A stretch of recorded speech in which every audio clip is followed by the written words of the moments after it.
When comparing two exciting upcoming releases in the mirrorless camera world, the Nikon Z8 II and the Sony A7V, it's clear that both are aimed at professionals and serious enthusiasts who demand top-tier performance. While Nikon seeks to refine and perfect what it started with the Z8, Sony appears to be gearing up for a bold leap forward with the A7V. Let's break down what each of these anticipated cameras offers across key areas like sensor performance, video capabilities, autofocus, design, and more, to help photographers and videographers alike understand which model might be the better fit for their needs.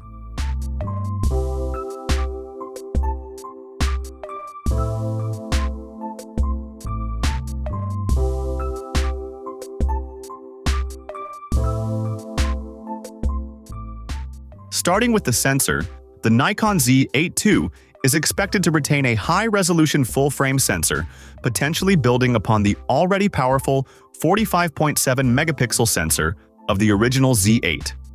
While the exact resolution hasn't been confirmed, it's likely Nikon will stick with a similar high-resolution chip, refined for better thermal efficiency and improved dynamic range. This makes it ideal for landscape photographers, studio shooters, and anyone needing detailed imagery with plenty of cropping flexibility. On the other hand, the Sony A7V is rumored to debut with the all-new 44-megapixel IMX366 sensor. This full-frame sensor promises back-illuminated technology for better low-light performance and includes advanced features like all-pixel readout, binning options, and rolling shutter reduction. These technologies ensure maximum detail, reduced distortion, and flexible shooting options for a variety of scenarios. With its modern sensor architecture, the A7V might slightly edge ahead in terms of efficiency and processing, especially for those who prioritize cutting-edge sensor tech.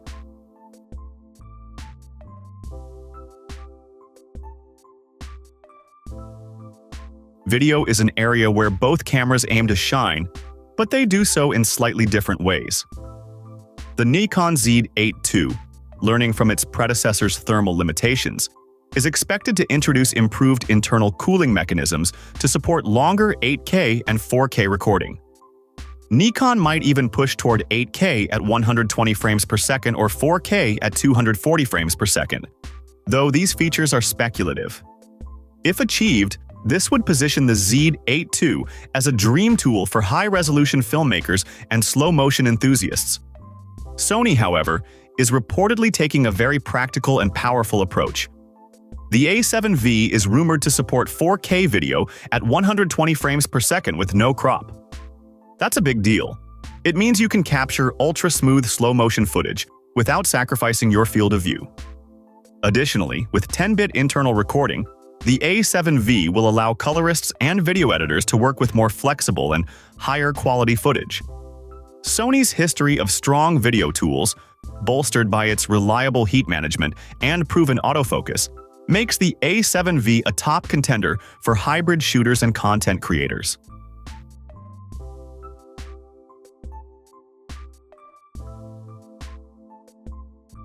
Nikon's autofocus system in the Z8 was already impressive, using deep learning and subject tracking. But there's room for refinement.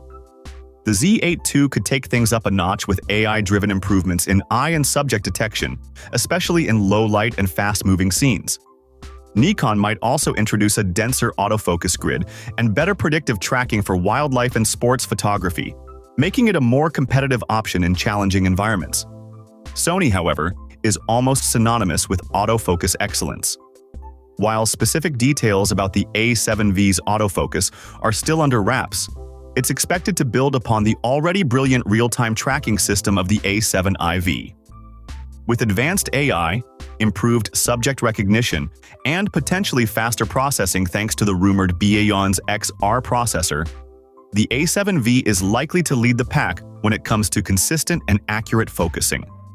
Whether you're tracking an athlete sprinting across a field or a bird in flight, Sony's autofocus system has historically been a major selling point.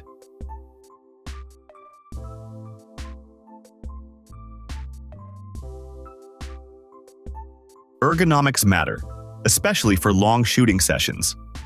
The Nikon Z8 was praised for its rugged construction, with a body built from magnesium alloy and carbon fiber. However, it was slightly heavier and bulkier than some rivals. The Z8 II may arrive with a more refined, slightly lighter design without compromising on weather sealing or durability. Nikon might also adjust grip depth, surface texture, and button layout to enhance comfort and usability. Sony tends to stick with compact and lightweight bodies. The A7V will likely follow suit, making it more appealing for run-and-gun shooters or those who frequently shoot handheld. Sony's menu systems and control layouts have also improved in recent models, so the A7V should feel more intuitive, especially for video creators who rely heavily on quick settings changes during a shoot.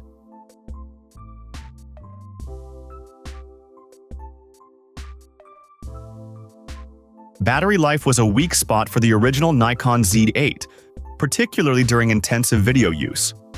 The Z8 II is expected to address this with a more efficient battery system or firmware-based power optimizations. Nikon may also offer a battery grip accessory to extend operational time during longer shoots. Sony, meanwhile, already uses the well-regarded NPF-Z100 battery, known for its reliability and stamina. The A7V is expected to continue using this power source with further optimizations through its newer processor and internal architecture. This gives Sony an edge in power management, especially for hybrid users switching frequently between video and stills.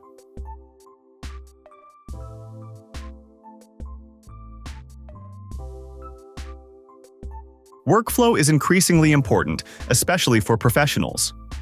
The Z8 featured dual USB-C ports, and Nikon is expected to keep and improve this in the Z8 II. Faster transfer speeds, cloud connectivity, and support for the latest CF Express cards could streamline file management. Nikon may also introduce better wireless tethering and remote control options for studio shooters and live streamers. Sony is also no slouch here. The A7V, if it supports the 16-lane SLV-SEC interface, could offer very fast internal data handling. Coupled with Sony's already solid wireless and Bluetooth performance, creators can expect reliable connection with smartphones, computers, and cloud platforms. This is especially handy for on-the-go content creators who want to transfer files quickly or stream wirelessly.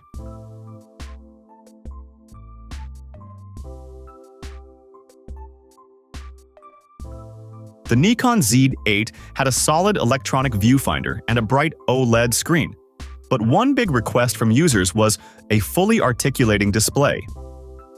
The Z8 II is widely expected to include this, along with higher resolution and brighter displays. Touchscreen improvements, gesture support, and better UI responsiveness would also help elevate the Z8 II's usability for video creators and vloggers. Sony already includes flip-out, fully articulating screens in many of its models, and the A7V should be no different. Given its rumored video capabilities, it makes sense that Sony will support a high-resolution LCD with intuitive touch features. Combined with a crisp EVF and possibly faster refresh rates, the A7V should deliver an enjoyable and practical user experience for both photo and video tasks.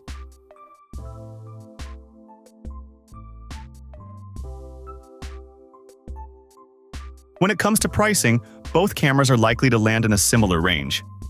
The Nikon Z8 II is expected to be priced around $3,999, putting it squarely in the upper-tier mirrorless category, but still more affordable than flagship options like the Z9.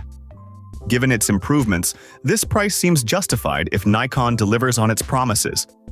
Sony's A7V is rumored to be priced around €3,000, which translates roughly to $3,200 to $3,400 depending on region and tax. While it's a bit cheaper than the Z8 II, it still represents a serious investment. The final value will ultimately depend on what features make it into the final product and how well those features perform in real-world use.